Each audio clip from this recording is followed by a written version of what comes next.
La NRCA t'apprend autant pendant les conférences qu'en dehors des conférences. Partage.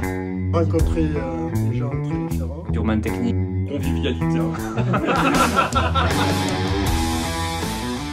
Salut Nicolas, comment vas-tu? Salut Seb, ça va? Ça va bien? Ça va bien, oui. Ça fait combien de temps maintenant que tu viens à la NRCA? À NRCA, la toute première NRCA, j'ai dû la faire à Saint-Jacques. Je pense que ça fait bien 13-14 ans la toute première, ouais. Après, j'ai continué par Léon dans les Landes. C'était la découverte de la NRCA au complet avec soirée jusqu'à 6 h du matin. Alors ça va, pas trop enfariner le lendemain matin pour aller écouter les conférences? Enfin, une petite somme entre deux des fois. Un petit somme entre deux. Tu pourrais te présenter un petit peu? Alors moi je suis installé dans le Sud-Manche, pas loin du Mont-Saint-Michel, dans la baie du Mont-Saint-Michel. J'ai commencé l'apiculture, j'avais 14 ans. À l'adolescence, j'ai acheté une première ruche. J'en ai fait une dizaine d'années comme ça en loisir. Et j'avais pour objectif de m'installer en tant que paysan quand j'étais gamin. Donc à 25 ans, j'ai racheté une exploitation, 400 ruches, avec une partie commercialisation chez un collègue apiculteur. Et puis aujourd'hui, je suis apiculteur producteur de miel, transhumant. Et distribution de mes produits en demi-gros essentiellement.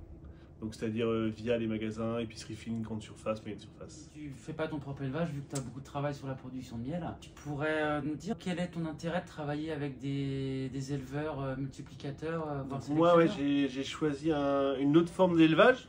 J'ai délégué la partie élevage à des collègues en fait. Et donc j'achète mes rennes fécondées. Donc j'essaye d'acheter chez 2-3 éleveurs pour déjà limiter, diviser les risques, au cas où il y a un mec qui a un pet sur son exploit qui ne peut pas me fournir une saison. Et puis, alors je travaille depuis longtemps avec les mêmes éleveurs, ça me permet d'avoir un échange, des allers-retours entre mes attentes, entre ce que eux peuvent me produire.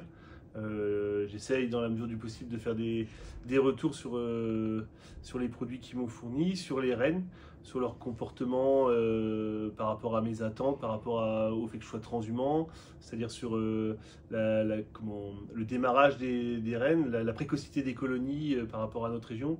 Nous, Sud-Manche, on est sur un secteur qui peut être assez précoce. Au 1er avril, si les conditions sont là, les colzas sont en fleurs.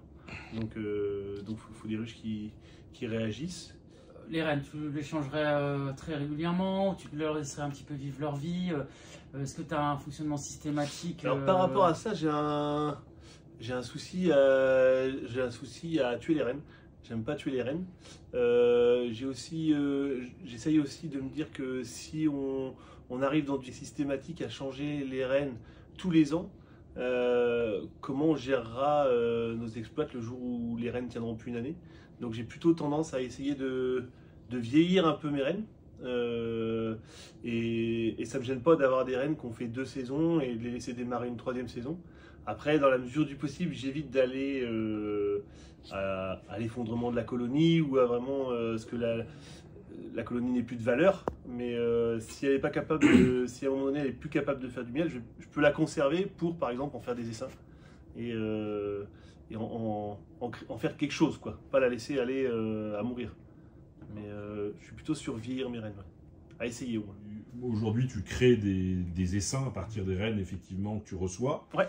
Aujourd'hui, comment tu crées tes essaims? Quelle est la période, selon toi, la meilleure période pour créer des essaims? Donc je fais mes essaims en fait, je trie mon cheptel plutôt sur le début de saison.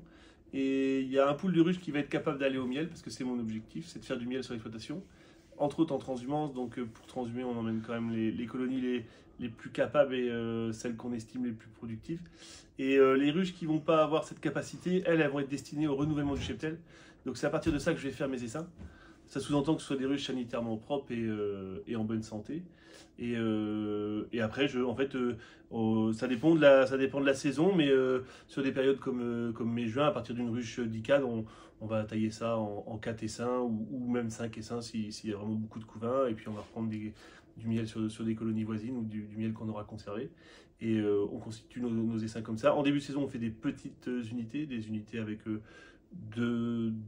3 cas d'une partition, entre 2 et 3 cas, ça dépend du volume d'abeilles qu'il y a dans les colonies. Et on les laisse. L'objectif des essaims produits sont pour la saison N+1. Je pars du principe que je prépare ma saison à N-1, enfin à N+1 quoi, pour l'année d'après. D'accord. Et aujourd'hui, quel conseil tu donnerais à quelqu'un qui souhaite débuter l'apiculture ou en faire son métier plus tard, toi qui as commencé à 14 ans? Parce que je pense que en apiculture, ce qui peut être important à comprendre, c'est vraiment de comprendre que tu prépares ta saison l'année d'avant en fait. Et je pense qu'une fois que tu as compris que tu préparais ta saison l'année d'avant, tu as compris beaucoup de choses en apiculture. Ah oui, une dernière petite question. Tu es au conseil d'administration de la NRCA. Ouais. En 4 mots. Ah non, tu es là depuis pas longtemps, donc en un mot. En un mot, qu'est-ce que tu pourrais nous dire Allez, en 2 mots, c'est ta 2e année. Allez, en 2 mots.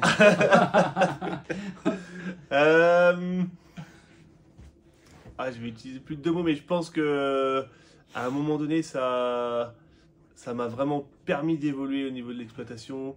Et déjà, le groupe en général, je pense que le groupe m'a permis, à un moment donné, même quand je me suis installé dans les premières années, de sauver mon exploit via l'ADA au départ. Mais et à la NRCA, c'est la suite quoi, c'est la suite des ADA et on est sur un échange encore plus technique et c'est vraiment sympa. On doit partir à Copenhague ensemble, là, puis mondial au mois de septembre. C'est ça. Avec Eric. Ouais, on va aller chercher de l'info pour nos adhérents. Ouais, et peut-être des nouvelles conférences aussi. Ça serait pas mal. Voilà. Et puis on se retrouve au mois de novembre chez toi. Ouais, dans la Manche. Voilà. Ouais. Avec une visite de l'exploitation le lendemain des JO. D'accord. Donc voilà. C'est un bâtiment de 1000 mètres. C'est ça, ouais. Il a combien d'années maintenant? Alors moi c'est un bâtiment que j'ai acheté d'occasion mais que j'ai équipé en 21 là, depuis 2021. Donc ouais, on est sur un bâtiment que je trouve bien structuré et qui peut des fois orienter des jeunes installés s'ils veulent venir découvrir. Très bien. Bon. Bah merci Nico. Allez. Merci Nico. La NRCA t'apprend autant pendant les conférences que en dehors des conférences. Partage. Rencontrer des gens très différents. Urban Technique. Convivialité.